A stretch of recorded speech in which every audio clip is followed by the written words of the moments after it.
Welcome back, Commander. Commander Gid here, battling Mecha in Iron Saga. The latest reports from the field are that newcomers to the war aren't aware of all the ways a commander can accumulate resources without spending any of that real-world currency, whatever that is.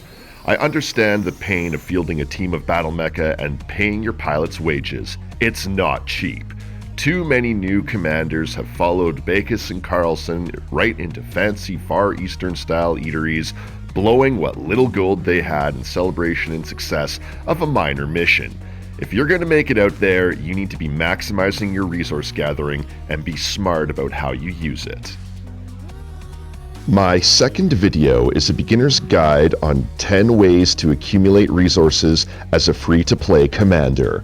I want this guide to serve as a roadmap of sorts. Additionally, I hope it will get new commanders thinking critically about their resource use, encouraging solid investments into the development of your team.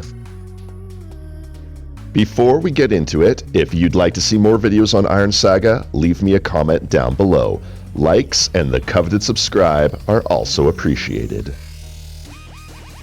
Compared to similar games, I find Iron Saga is a fairly generous game when it comes to the accumulation of in-game resources, with many ways in which a beginning free-to-play commander can stockpile them.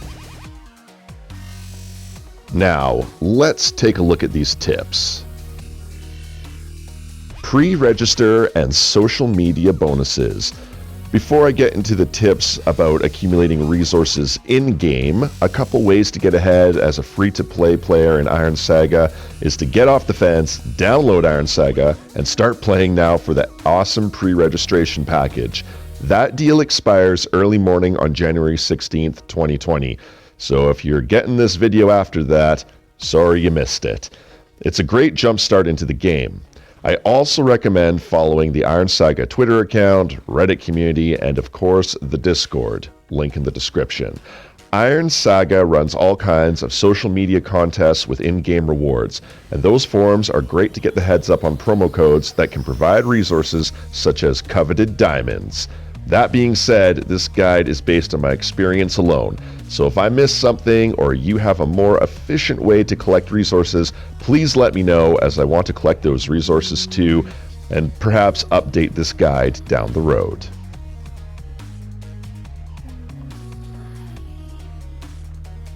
This is kind of a no-brainer, however, you should collect your rewards daily. Alright, it's a new day, the server resets the daily quest counter at 1 AM Mountain Time for me.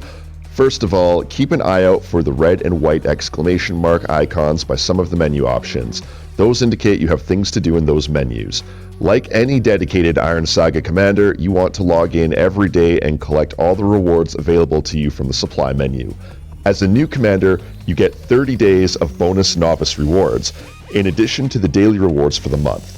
You also get rewards for signing in for the day and rewards for increasing your commander level. There's also a growth plan and 30-day pass. If you don't stay totally F2P and you invest in a growth plan, you will retroactively receive all level rewards up to your current level. You also receive bonus diamonds based on your PvP rank. That isn't based on your position in the ladder, it's based on your accumulated rank points. So PvP often to raise your rank. You don't lose rank points if you lose in the arena battles.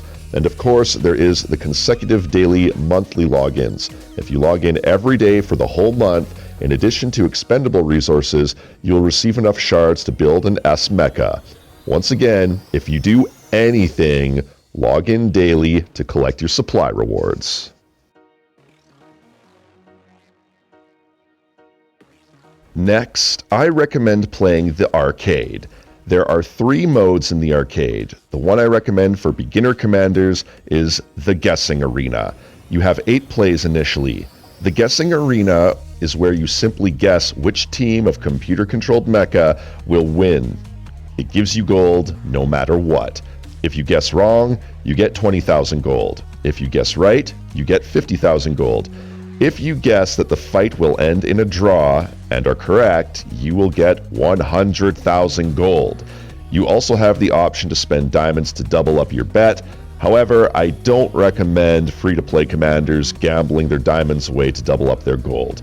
So at worst, if you are a terabad guesser, the winnings you stand to make are 160,000 gold, and if you guess all 8 right, you'll end up getting 400,000 gold for the day. And if the most improbable RNG imaginable lines up and you guess 8 draws successfully in a row, you will walk away with 800,000 gold. Most likely it will be between 160 to 400,000 gold. Not bad for a couple minutes of guessing. As for the other games in the arcade, I am the worst at the Rocket Pack game and don't feel that whatever reward you may get is worth wasting chances on. And I haven't unlocked the race yet, so I have no idea if it has great returns. Since even the worst guesser, or simply lazy clicker, stands to make 4.8 million gold over the month, I'd say this isn't a bad way to build up your gold for a couple minutes a day. Next, I'd like to suggest that you like the first place in the arena. Now, it took me a few days before I stumbled upon this little stamina booster. Once a day, you can like the first place in the arena for 20 plus 3 times the level difference of that commander and yourself in stamina. Look for the small portrait of the pilot on your main menu and with the little thumbs up beside that portrait. Give it a press, collect some bonus stamina. Too easy. A special source of the most easily spent resource. So just some quick math for you. In the game it reads as 20 plus 3 times level difference. Anyone remember bedmass? It's not 23 times the level difference between you and first place. Although that would be awesome, especially at the lower levels for sure.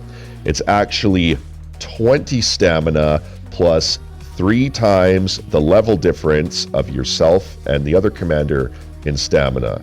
So if there were 10 level differences between you and first place of your arena, you would receive 50 bonus stamina. 20 plus 3 times 10 equals 50. There is also a caveat that states between the hours of 10 p.m. and 10 a.m., you can like the first place of the World Cup. If it's any other time of day, it's the first place of your current arena bracket. Just to clarify, that's the Mecha World Cup Master Division. The significance of this is whoever holds first place here is probably going to be at maximum current commander level and totally tricked out, as opposed to the first place of your current arena, which if you're new, could most likely be the beginner arena. So if you want to maximize your stamina gains early on, between 10 p.m. and 10 a.m. is when you want to send out that daily like. Be social. On the bottom bar is the access to the social menu. This is free resources waiting for you. Iron Saga is about community. That being said, you have 50 friend slots. Fill them. Just send invites to commanders, accept invites from commanders, send invites to the commanders you face in PvP in the arena. Get this list maxed out as fast as possible. You don't even have to contact them after the fact, but having the option to challenge their teams is cool. Once per day, you can send each of your friends a greeting, which is essentially a mini game where you select one of their pilots or mecha and say hello with a big metal hand. Doing this will give you a reward of gold or primal energy cores. Now, this can seem a bit tedious, but it does add up. There is also a quality of life option, or lazy option, where if you select the greeting button in the top right corner, you can pay a fee of 10 diamonds to just randomly mass greet all of your current friends to get the total daily reward. This usually ends up being in the neighborhood of 40 to 50 cores and over 200,000 gold. If you were going to spend diamonds on a resource accumulation, this is the better choice over gambling on doubling up your winnings in the arcade, which costs 30 diamonds. Collect free mecha.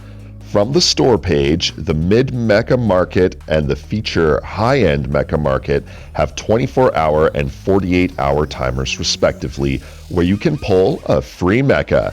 It is worth your while to pull these whenever the timer is up, as you will always get a mecha, and it could be anything from a potential mecha you want to use right away, or a mecha for development, or at the very least a mecha to convert into super alloy, which you can put towards upgrading existing mecha, or the black market as currency for something else that you really want.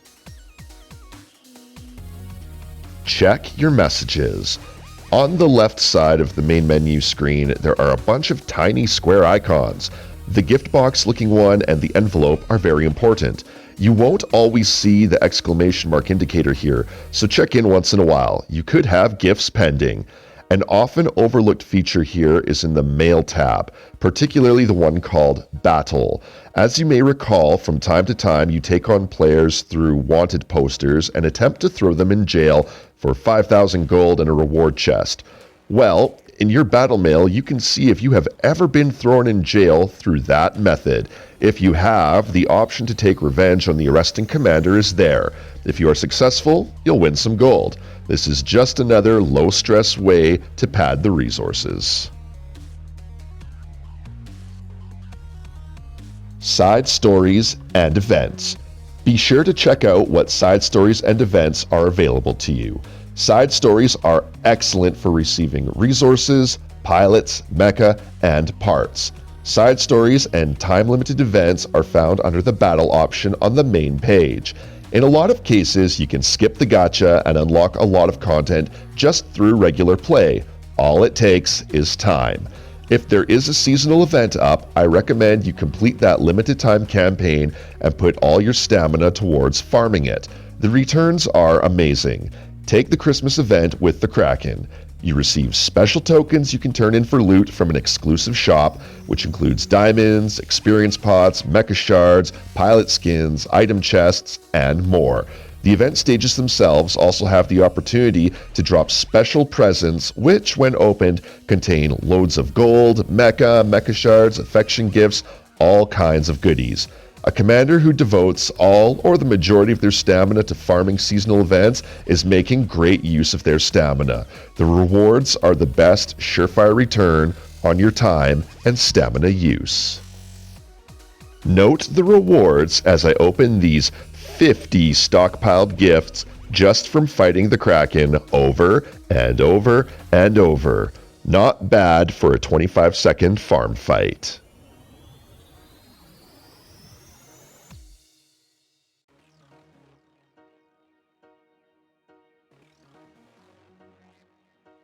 PvP Dailies. Do all your PvP dailies as they become available to you. If you win in the arena, you get to pick a random reward from 5 cards. As you win, you accumulate rank points, which allow you to increase your commander rank and provide additional bonuses such as daily diamonds as well as increased mecha slots. The weekend brawls are low stress and provide you with a resource chest. The quality of the chest contents is based on your total number of wins. Same with the card duel mode. The more you win, the better the chest you receive. The nice thing about the weekend brawl and the card duels is they aren't based on anything to do with your personal lineup. So even if you're not going for PvP excellence, you still have a chance at some good rewards. Hit up the cafe for lunch and dinner. I don't have any video of the awesome meals served in the cafe. However, at 1 p.m. and 7 p.m., my local time, you can share a meal with a pilot in the cafe. The meal gives you plus 50 stamina and plus 5 affection to whatever pilot is across the table from you. That's an easy 100 bonus stamina for the day. Alright, Commander, with those 10 points, that concludes my guide on building resources as a free-to-play Commander. Hopefully that gives you enough info to start stockpiling. If I missed anything, please let me know in the comments below. Also, as this war continues on, we may see new and awesome ways to collect resources for free, so keep an eye out. And remember, stay away from those overpriced eateries.